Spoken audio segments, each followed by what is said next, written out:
This is the Red Line Network.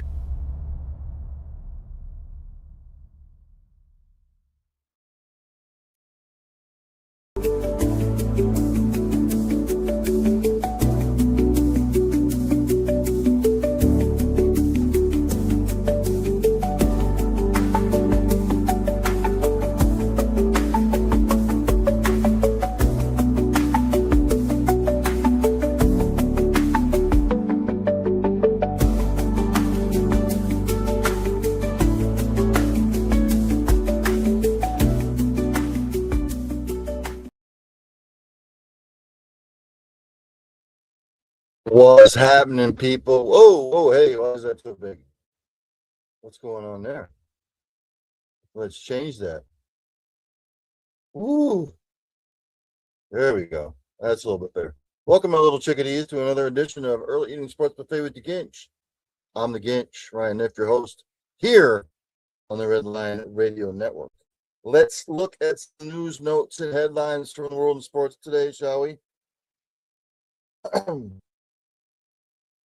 Mr. Villa, that would be defensive tackle Vita Vea. He is requesting a trade from the Buccaneers, reported by ESPN. Trouble a brewing down there in Tampa.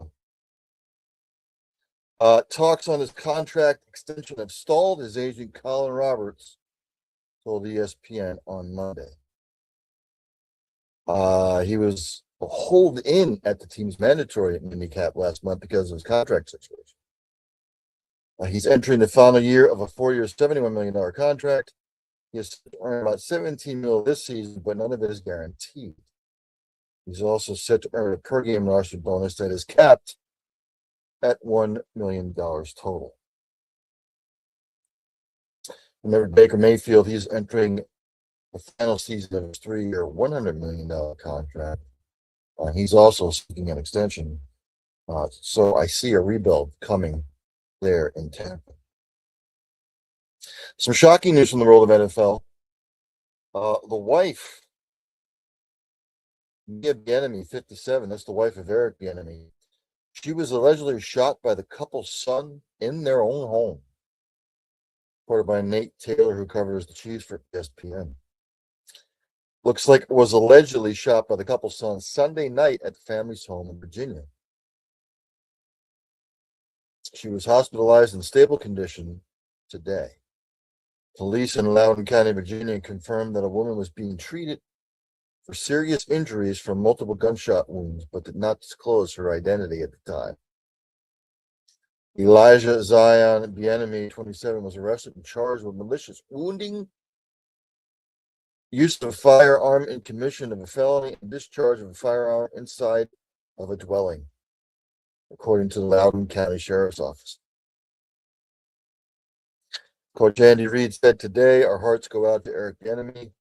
Mia is stable, which is a plus. We all love EB, and you hate seeing those things happen. Elijah is being held without bond at a detention center in Loudoun County, according to police. So that's unfortunate. Thoughts and prayers go out to him and his family. From the world of college football, reported by ESPN, UNC football GM Michael Lombardi is on paid administrative leave. UNC announced today Lombardi's leave is effective immediately, but did not disclose any other details. The Tar Heels open the second season under Belichick in just under 5 weeks on August 29th against TCU over there in Dublin, Ireland. The decision stems from a human resources complaint filed by a former UNC front office employee. There was a pending investigation into the matter, according to the source. We'll have to keep an eye on that, see what happens there. 76ers welcomed LeBron James. I'm not going to go over all that schmigiggy. Look, should Sixers fans be excited, I guess? Do I think they're going to win a title there? No. Now, if I'm wrong on that and they go on and win a title, I'll apologize. I'll be like, I was wrong. I'll admit that I was wrong. But the James Harden thing didn't work out. You don't know what the hell is going to go on with Embiid. Is he going to play? Is he going to play? Isn't he going to play? If he gets a fucking hangnail, is he going to be out for a week? I don't know. I don't see how it's going to work. Embiid might think it's maybe still his team. It's not. It's Tyrese Maxey's team. LeBron coming over doesn't guarantee shit. He feels like that's his best chance to win another ring. Whatever. I'm over it. I don't care. Does it make the Sixers better? I guess. LeBron, he's older. Are they going to have load management with him? Can LeBron get Embiid to play consecutive games? I don't know. We'll just have to see.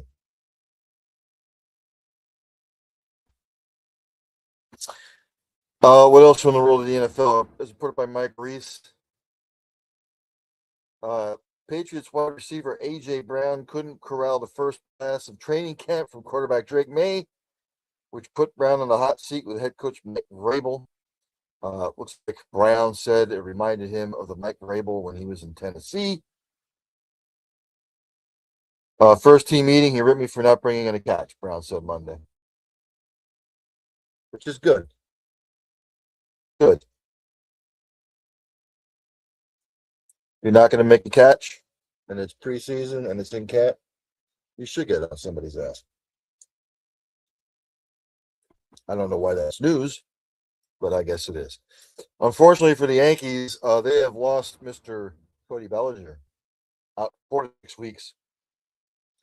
He has a grade 2 left hamstring strain, manager Aaron Boone said on Monday.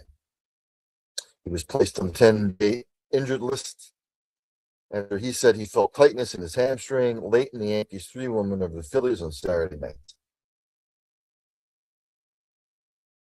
Aaron Boone said today, the good thing is he's actually able to move around right now.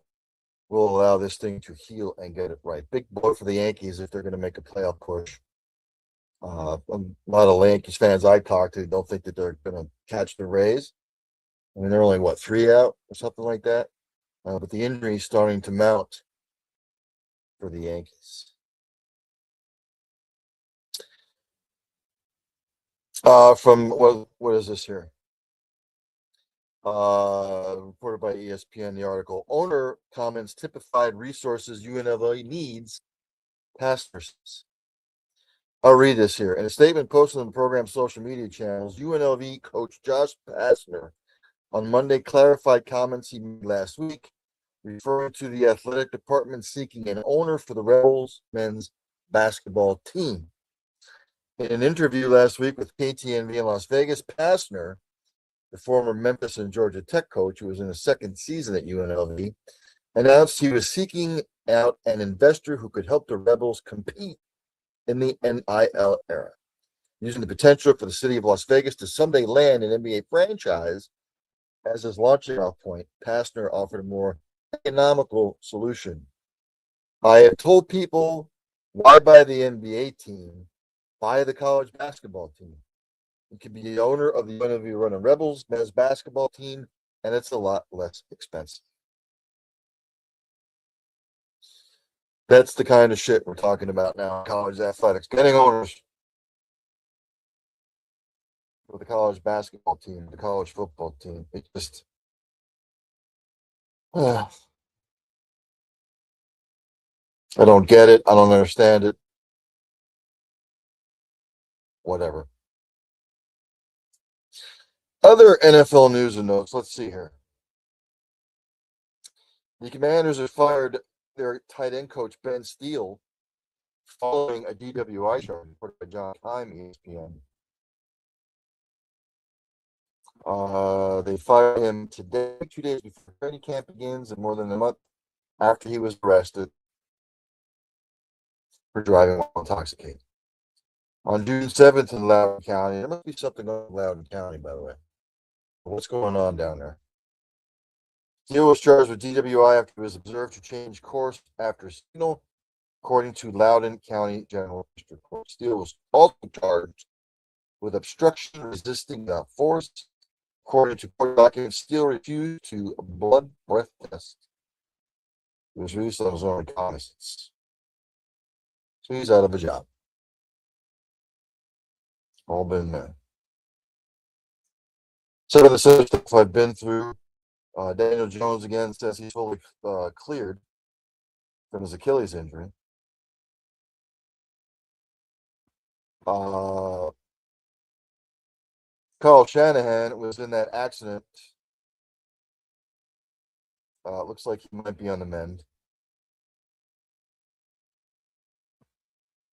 So hopefully Mr. Shanahan will get better.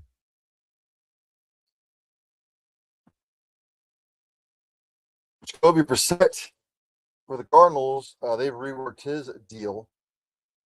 Now $50.5 million this season, with a chance to make $21 million with incentives, according to ESPN's Schick. Good for him, I guess, if he's going to be the Cardinals starter. Let me jump to Major League Baseball, shall we? Other Major League Baseball news.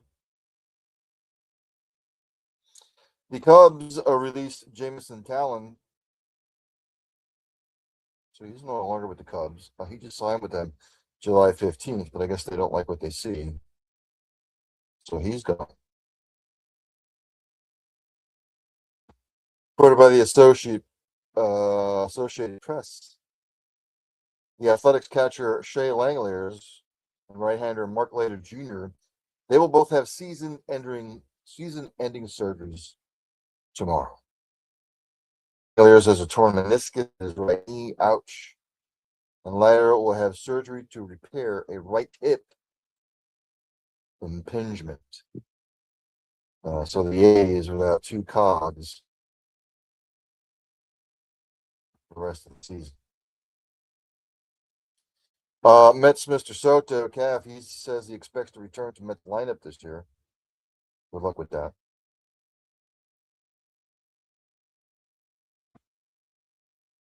What else? Let me go to the Major League Baseball standings as I do every Monday. The American League East, the Rays still lead the Yankees by 3 games. Red Sox have cooled off. They're only 8-2 in their last 10. They creeped up to third. They are now 7.5 back of the Rays.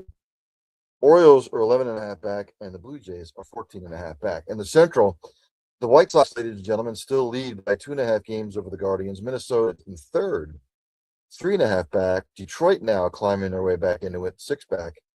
And the Royals last, 11.5 back. In the West, the Rangers on top of the Mariners and the Houston Astros by 2.5 games. The Athletics fourth, 9.5 back. Angels last, 12 back. Over there in the National League, it looks like the Braves are right at the ship a little bit. They are on top of the Phillies in second by 5.5 games. The Nationals are third, 8.5 back. Marlins fourth, 10.5 back, and the Mets in last, 18.5 back. And the Central, Brewers still with a nice cushion. They have a 7-game lead on second place Chicago. My Pirates now have climbed into the third spot, but they're 12.5 back. Cardinals fourth, 13 back, and the Reds in last, 16.5 back. The Dodgers, again, unless they have a major collapse, they lead the Diamondbacks by 12 games, the Padres by 14, and the Giants and the Rockies 22.5 and 25.5 respectively. On the slate tonight in Major League Baseball, a full slate. Earlier today, the Rangers picked up a good one against the Mariners, 7-3. Bottom of the 6th right now, the Diamondbacks up on the Pirates, 2-0. Orioles up on the Tigers, 7-3 in the 5th. Marlins up on the Phillies, top of the 6th, 5-2. The Blue Jays are up on top of the Nationals, top of the 5th, 3-1. Top of the 5th, Braves, Mets tied 3 apiece. Just underway, Yankees, White Sox delayed, top of the 1st, Cubs, Cardinals. Later on, Astros at the Angels, the Red Sox at the Athletics, the Brewers at the Giants, the Guardians at the Reds.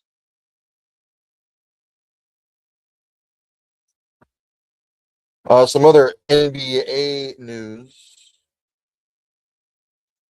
The Nuggets have matched the Thunder's offer sheet made to Spencer Jones. By matching Jones to Sheet, the Nuggets projected tax penalty will increase by $32 million, nearly doubling from $36 million to $68 million. And they will enter the second apron for the first time under the current collective bargaining agreements. What else in the world of the NBA here? As soon as it comes up, my Verizon pad is buffering. We don't like buffering.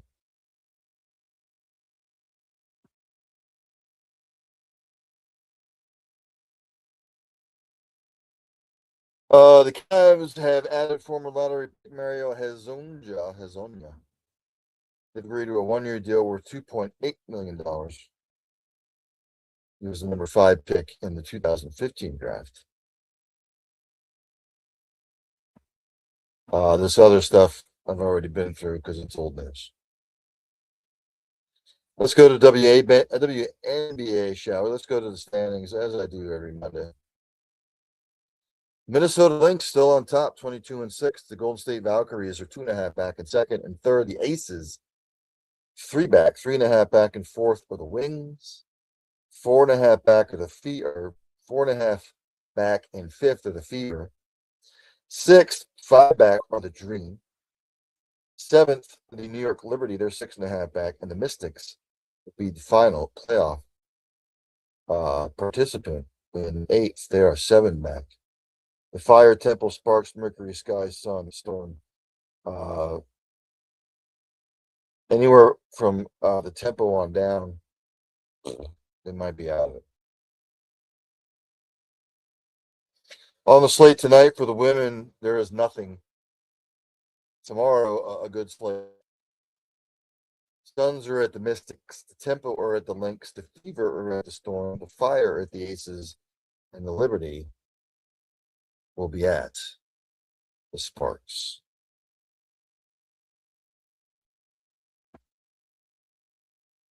Golf this past weekend out there at the TPC Twin Cities, Blaine, Minnesota, the 3M Open. Jackson Koivun, 25 under, 259. He wins. He pockets $1.584 million.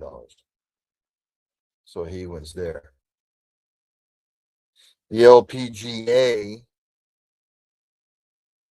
they were in Scotland at the ISPS Honda Women's, it was the Scottish Open at the Dundonald Links over there in Scotland. Jenny Shin wins 900, 279. She pockets 300 grand. PGA Tour champions. They were also over there. They were also over there in Scotland at the ISPS Honda Senior Open. Glen Eagles Golf Course. Jerry Kelly walks away the winner with a 10 under 270. Pockets 447, 800. The Live guys do not. Oh yes, they did play this weekend. The Live Golf United Kingdom, JCB Golf and Country Club, in Roster, England. Lucas Herbert shot a 30 under 258 to win there.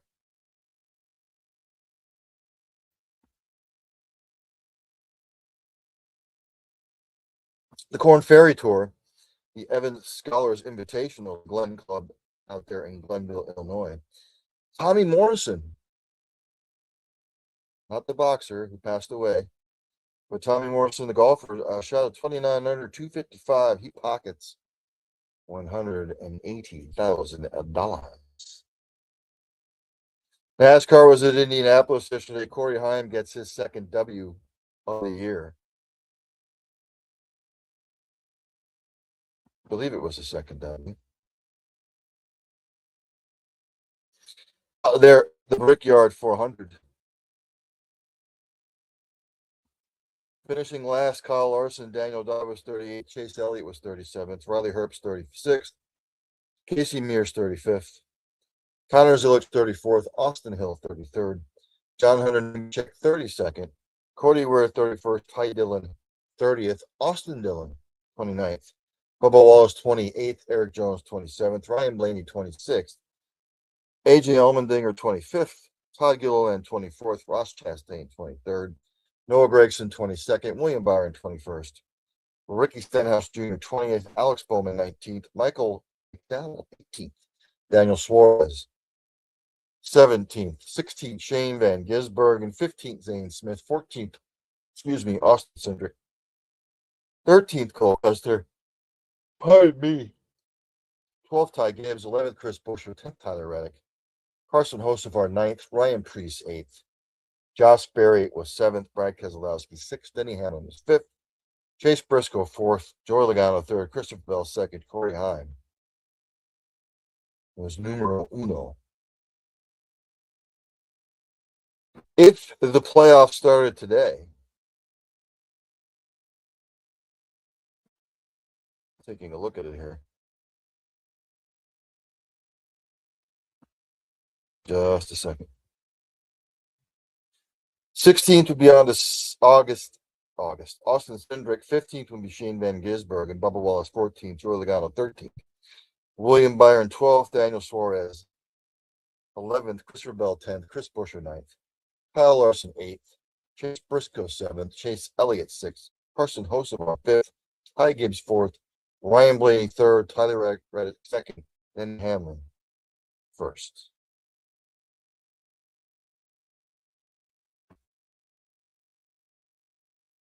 Even though Mr. Heim won, he is on a limited schedule. So I don't believe he'd be eligible for the playoffs anyway. Because I'm not seeing him anywhere. So I digress.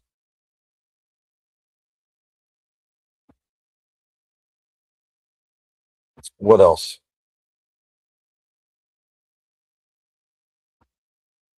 I think that's going to do it.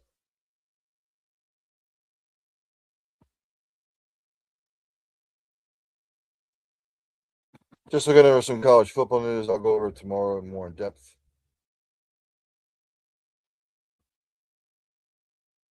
Some other publications coming out with their preseason top 25, which I think is a waste anyway, because it's a joke.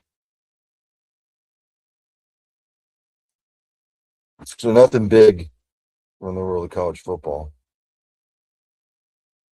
So yes, I think I'm going to end it there. Short one. Again, I didn't see anything as far as pro football goes that would warrant me getting anything detailed. I didn't see anything of major importance. So I think I am going to end it there. Again, early evening sports buffet with the Ginch. I am said Ginch, Ryan Neff, your host. I got to do it one more time because I feel like a schmuck. Let me just go to it here quickly. Where is it on my board here? Here it is. Let me take my ugly ass off there.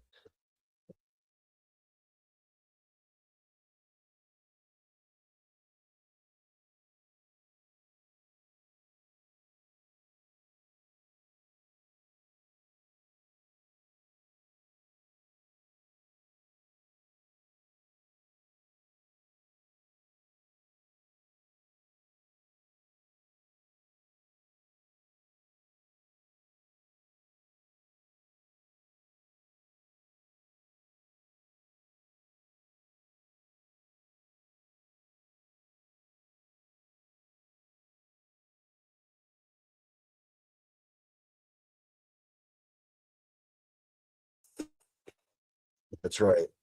So I'm going to end it there. Again, NFL now, second week of training camp, college football. We're getting closer and closer, less than 5 weeks away.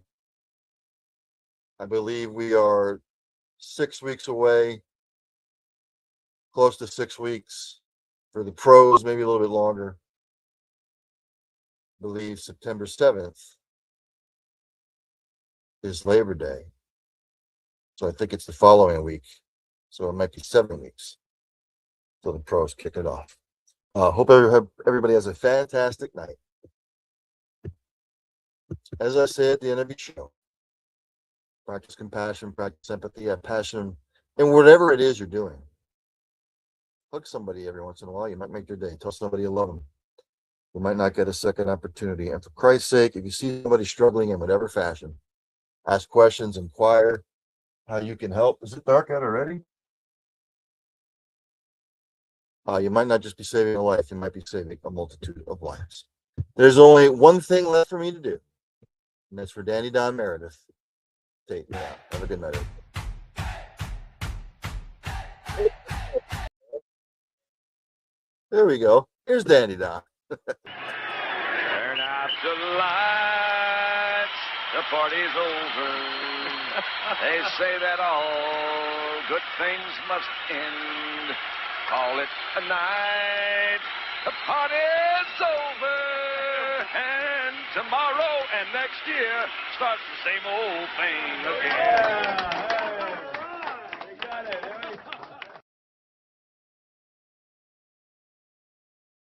Redline Network introduces our newest partnership, Outlaw Light.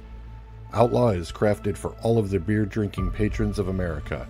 They aren't preaching or teaching, their mission plain and simple, to provide a high quality beer at an affordable price. Outlaw is crisp, crushable, refreshing. Available by the case, tall boys, 16-ounce 6-packs or singles. Go to outlawbeer.com to find the nearest can or tavern near you. The Redline Network proudly raises their cans to you. Stay bold, Outlaw.